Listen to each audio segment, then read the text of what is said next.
If you are over 60 and thinking about starting strength training, I have good news for you. You do not need 12 exercises. You do not need a gym membership. You do not need an hour every day. In 2022, the British Journal of Sports Medicine published a meta-analysis of 29 studies involving 63,000 people. The researchers were looking for the optimal amount of muscle strengthening exercise needed to reduce the risk of death.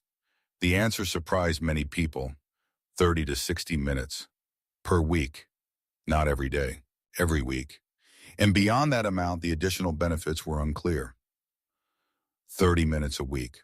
That is less time than you will spend watching this entire video. I am Senior Food and Health. I am not a doctor. My job is to read medical research and translate it into language that all of us can understand. Every study I mentioned today is listed in the description below, including the journal name, publication, year, and sample size, so you can verify it yourself. Today I am going to show you 4 movements, not 4 isolated exercises, but 4 movement patterns that together cover almost everything your body needs to do to remain independent. We are counting down from number 4, and pay close attention to number 1. It is the exercise that many men over 60 have been told never to attempt. That advice is not completely wrong, but it is about 30 years out of date, and the cost of following it may be greater than you realize. Before we begin, tell me in the comments, how old are you and when was the last time you lifted something genuinely heavy? I read every comment, and your answers help determine what content I make next. One thing before we begin: this content is educational and is not a substitute for medical advice. If you have heart disease, uncontrolled blood pressure, a herniated disc, or have recently had surgery, speak with your doctor before attempting any of these exercises. Let us begin with number 4. Exercise number 4 is the only one of these 4 exercises that you cannot see while you are doing it. That is because it is behind you. Number 4 is the pulling movement, the row. Let me be direct about why it is so often neglected. When men work out, we train what we can see in the mirror: chest, biceps, shoulders. Nobody stands in front of a mirror admiring his upper back. And then 20 years pass. Imagine your spine as the mast of a sailboat. Your upper back muscles are the supporting ropes that hold that mast upright. When those ropes gradually become loose because of sitting, driving, looking down at your phone, and never pulling anything toward your body, the mast begins to lean forward. And this is not merely a matter of poor posture. When your shoulders roll forward, your chest becomes compressed and your breathing capacity decreases. Your center of gravity shifts away from your feet, making balance more difficult. Your field of vision also drops, so you spend more time looking at the ground than looking ahead. Pulling exercises also build something we have discussed in many previous videos: grip strength. In 2015, The Lancet published the PURE study, which measured the grip strength of 139,691 people across 17 countries. The result? For every 5-kilogram decrease in grip strength, the risk of death from all causes increased by 16%. In that study, grip strength predicted death more accurately than systolic blood pressure. But this needs to be stated clearly. It was an observational study. It showed an association, but it did not prove causation. Grip strength is not magic. It is a reflection of the total amount of muscle throughout your body. And pulling exercises build both ends of that chain at the same time. You usually do not notice the decline through obvious symptoms. You notice it through small moments. You see a family photograph and realize that you are more hunched over than everyone standing beside you. You reverse the car and have to rotate your entire torso because turning your neck hurts. A shirt suddenly feels tight around the shoulders. Not because you have grown larger, but because your shoulders have rolled inward. Before trying this exercise, speak with a doctor or physical therapist if you have a herniated disc, chronic shoulder pain, or have recently had back surgery. Perform a 1-arm dumbbell row. Place one hand and one knee on a bench or sturdy chair. Hold a dumbbell or a large bottle of water in the other hand and allow it to hang straight down. Pull it towards your hip, not towards your armpit. Keep your elbow close to your body. Squeeze your shoulder blade at the top, pause briefly, and then lower the weight slowly. Perform 2 to 3 sets of 8 to 12 repetitions on each side. If you cannot do that yet, Loop a resistance band around a secure door handle, sit on a chair, and pull the band toward your abdomen. It is the same movement pattern with a much lighter load. Now let us move to number 3. Exercise number 3 measures an ability that men often lose without noticing until the exact day they need to reach something on top of a cabinet. Number 3 is the pushing movement, moving an object away from your body, especially overhead. The shoulder is the most mobile joint in your body. It can rotate in almost every direction, but mobility always comes at a cost. The shoulder is also the least stable major joint. It is not held securely by bone structure in the way the hip joint is. It is supported by muscles, a small group of muscles wrapped around the joint like the cables of a crane. When those cables weaken, the crane does not collapse. It simply loses the ability to lift things overhead. Your body then responds in a very intelligent way. It stops asking you to reach upward. You do not consciously make that decision. You simply begin storing everything on lower shelves. In 2012, a quantitative review published in Frontiers in Physiology combined evidence from longitudinal studies and reported this figure. By age 75, men lose strength at a rate of approximately 3-4% per year. Not every 10 years, every year. And here is the most important detail from that review. Strength declines 2 to 5 times faster than muscle mass. That means you may look in the mirror and see very little change in the size of your muscles while your actual physical ability has fallen much further. The authors also stated that loss of strength was a more consistent risk factor for disability and death than loss of muscle mass. The mirror can lie, the numbers do not. You ask your wife or your child to retrieve a box from the top shelf and say, "I am just feeling lazy." You stand at the airport looking at a suitcase that needs to go into the overhead compartment and wonder whether you should ask someone for help. You no longer reach for bowls on the highest shelf. They were moved lower a long time ago, and you no longer remember who moved them. For trying this exercise, skip the overhead version and begin with the wall push-up described below if raising your arm causes shoulder pain, if you have previously torn your rotator cuff, or if your blood pressure is uncontrolled. Do not force it. Perform a seated dumbbell overhead, press using a chair with back support. Hold 2 light dumbbells or 2 bottles of water at shoulder height.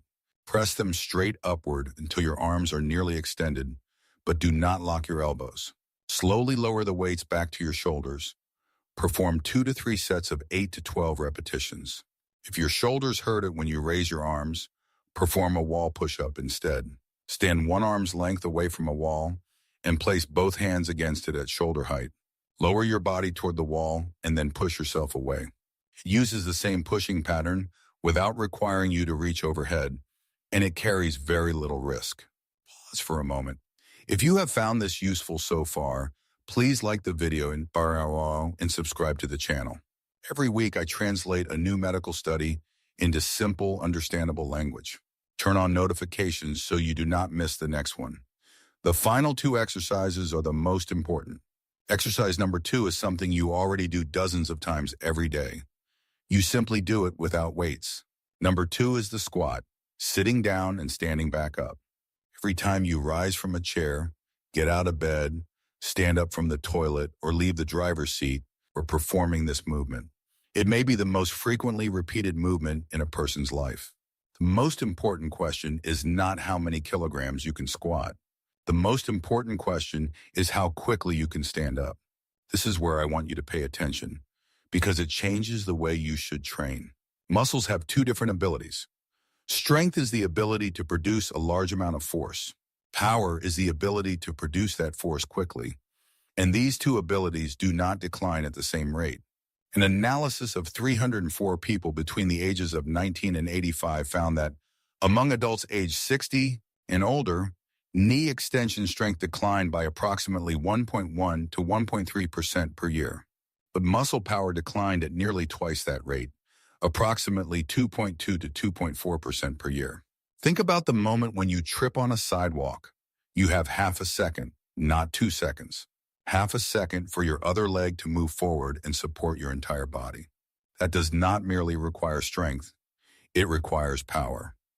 Strength helps you carry a heavy bag of rice. Power helps keep you out of the hospital. and power is leaving you twice as quickly while almost nobody trains it. You place your hands on your thighs to push yourself out of a chair without realizing you are doing it. You choose a taller chair at a cafe. You sit for an extra moment before standing so you can build momentum. Before trying this exercise, do not squat deeply if you have had a knee or hip replacement, or if sitting down causes knee pain. Ask your doctor what range of motion is safe for you. Perform a chair squat while holding a weight against your chest.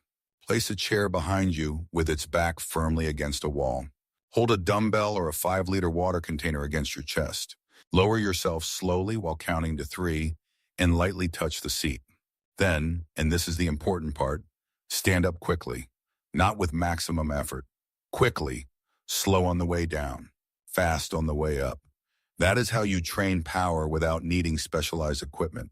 Perform 3 sets of 6 to 8 repetitions. Use fewer repetitions performed quickly rather than many repetitions performed slowly. If you cannot do this yet, remove the weight and use only your body weight. If it is still difficult, place a cushion on the chair to reduce the depth and begin from there. And now we come to number 1. Exercise number 1 is the movement that someone has probably told you never to perform. Number 1 is the hip hinge, lifting an object from the ground. If you are over 60, there is a good chance that you have heard this sentence at least once. At your age, you should not lift heavy things. You will damage your back. I understand why that advice exists, but I need to tell you that it is approximately 30 years out of date, and the cost of following it be extremely high. It confuses 2 completely different things: lifting with poor technique and lifting in general. Your lower spine is not supported by bones alone. It is supported by a system of muscles along the back of your body, your glutes, hamstrings, and the long muscles running along both sides of your spine. Imagine a suspension bridge. The bridge deck is your spine. Those muscles are the cables that prevent the deck from collapsing downward. When you avoid every form of heavy lifting for 20 years, those cables do not rest. They atrophy. Then one day you bend down to pick up a plant pot, a completely ordinary task, and the bridge no longer has strong cables. What protects your back is not permanent avoidance. It is rebuilding those cables gradually, under controlled conditions, with progressive increases in resistance. Most of the studies I cite in health videos are observational studies. They show associations, but they do not prove causation. This study was different. In 1990, the New England Journal of Medicine published a randomized controlled trial led by Dr. Maria Fiataroni. This type of study can demonstrate causation, not merely correlation. The researchers recruited 100 frail older adults living in nursing homes. Their average age was 87, the youngest was 72, the oldest was 98. These were not healthy athletic people. They were frail nursing home residents approaching 90 years of age. They completed 10 weeks of progressive resistance training. The authors concluded that high-intensity resistance training was feasible and effective for counteracting muscle weakness and physical frailty in very old adults. There was another detail from the same study that is worth remembering. The group that received nutritional supplements without exercising did not improve its muscle weakness. Supplements cannot replace lifting a heavy object. In an earlier study published in JAMA, the same research group found that high-intensity strength training produced significant improvements in strength, muscle size, and mobility in adults as old as 96. If an 87-year-old nursing home resident can rebuild muscle in 10 weeks, you can do it too. This exercise carries the highest risk of the 4. If you have a herniated disc, spinal stenosis, severe osteoporosis, or have previously had spinal surgery, do not practice this movement by yourself. Perform it only under the supervision of a physical therapist. There are no exceptions. Begin by learning the movement pattern without using any weight. Take a long stick and hold it vertically along your back. The stick must maintain contact with 3 points: the back of your head, the middle of your upper back, and your sacrum. Keep all 3 points touching the stick as you push your hips backward. Do not simply bend forward. Keep your knees slightly bent. You should feel tension along the backs of your thighs. That is a sign that you are performing the movement correctly. If the stick loses contact with any of the 3 points, your spine has rounded. Stop and begin again. Perform 20 repetitions every day for 2 weeks before adding any load. After 2 weeks, add a light object, a water container or a bag of rice, and lift it from the surface of them, not from the floor. Perform 2 sets of 8 repetitions. Gradually lower the starting height over several weeks. The floor is the destination. It is not the starting point. Now, I need to tell you something that a video like this would normally leave out. The title says the only 4 exercises you need. That is not completely true, and you deserve to know why. In 2019, Cochrane, one of the world's most rigorous organizations for reviewing medical evidence, published a review of 108 randomized trials involving 23,407 people across 25 countries. The average age of the participants was 76. The question was simple. What type of exercise actually reduces the number of falls? Here were the results. Programs focusing on balance and functional exercise reduced the rate of falls by 24% with high certainty evidence. Programs combining balance and resistance training reduced falls by 34%. But for programs focused primarily on resistance training, meaning strength training alone, exercises discussed today, the authors concluded that the effect on fall rates was uncertain. Graphic, 3 columns, 24%, 34%, question mark. Strength training builds muscle. That is certain. We have just looked at a randomized trial demonstrating that it worked in people with an average age of 87, but stronger muscles do not automatically prevent falls. That is because falling is not purely a strength problem. It is a reaction problem involving your inner ear, vision, sensation beneath your feet, and the speed at which your nervous system sends instructions to your legs. Your muscles are the engine. Balance is the steering system. A car with a powerful engine and broken steering is not safer. Keep all 4 exercises. They are the foundation and the evidence supporting their benefits for strength, muscle mass, and mortality. Risk is solid. But add 10 minutes of balance training each week. That is the missing piece, and it is the cheapest and easiest part of the entire program. Dedicate the next video entirely to balance training. I'm telling you this because I would rather sacrifice a little of the title's appeal than allow you to believe that you are fully protected when you are not. Here is the complete program.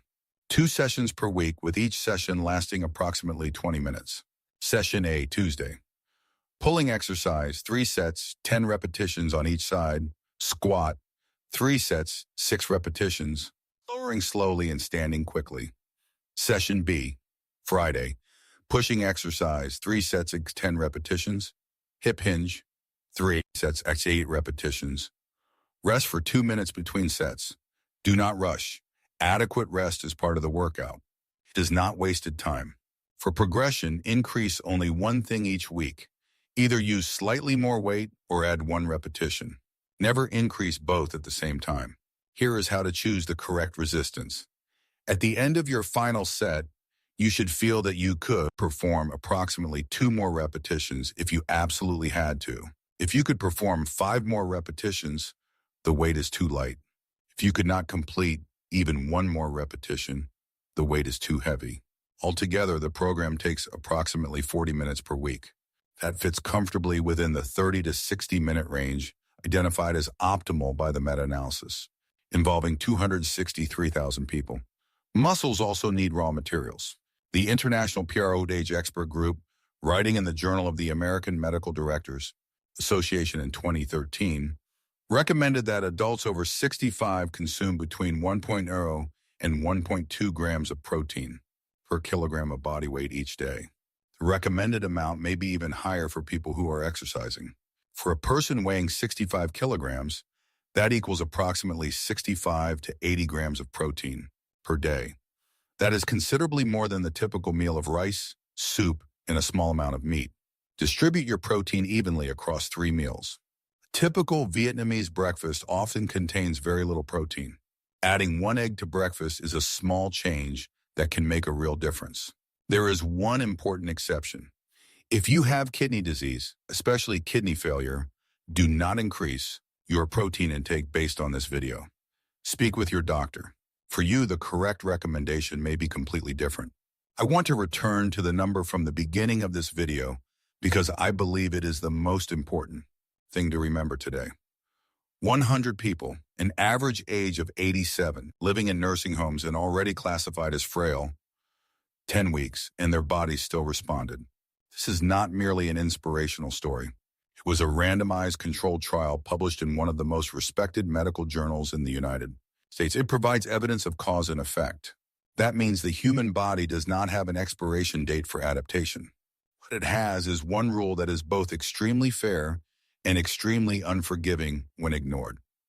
What you use, you keep. What you abandon, you lose.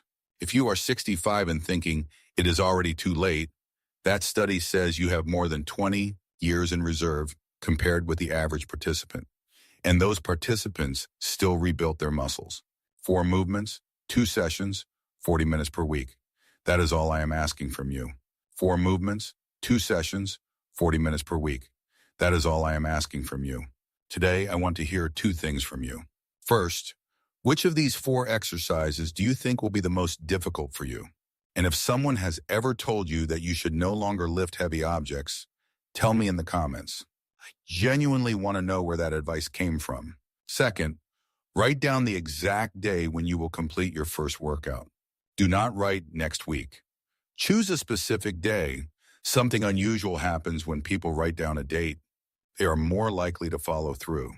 And if you want the missing piece, the 10 minutes of balance training that the Cochrane evidence suggests what truly reduces the risk of falling, subscribe to the channel. We'll publish that video next week featuring 3 exercises you can perform in your own kitchen so waiting for the kettle to boil. I am Senior Food and Health. Stay strong and I will see you next time. This content is for educational purposes and is not a substitute for medical advice. Speak with your doctor before beginning a new exercise program or making changes to your diet.